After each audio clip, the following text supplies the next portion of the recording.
शाळी म्हणतात. ते नारळ पाणी बोलतात, ते शाळी बोलतात त्याला. ही शाळी आहे 2 महिन्यामधून पडायला लागतात 2 महिन्यामध्ये. आणि जास्त वेळ झाला तर त्यांना खोबरा तयार होतोय. हे कॉन्ट्रॅक्टर हे वर्षाला ती झाडं घेतात वर्षाच्या कराराने.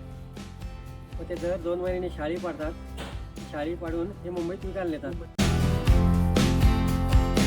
मुंबईत एजंट असतात. हा सगळा मोजून माल त्यांना देणार, ते पुन्हा तिथे मोजून घेणार.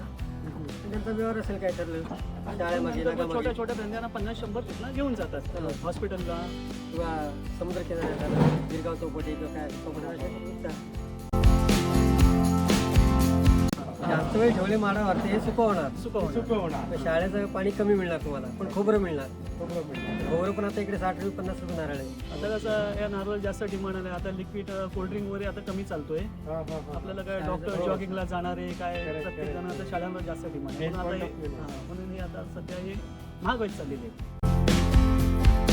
पनवेलला आपले ते होलसेल आपले नेहमीचे असतात ना, 12 महिने घेणारे तिथे गोडाऊन आहे. आपण तिथं नेऊन टाकणार. मग तिथे गेल्यानंतर शॉर्टिंग होते छोटा मोठा माल.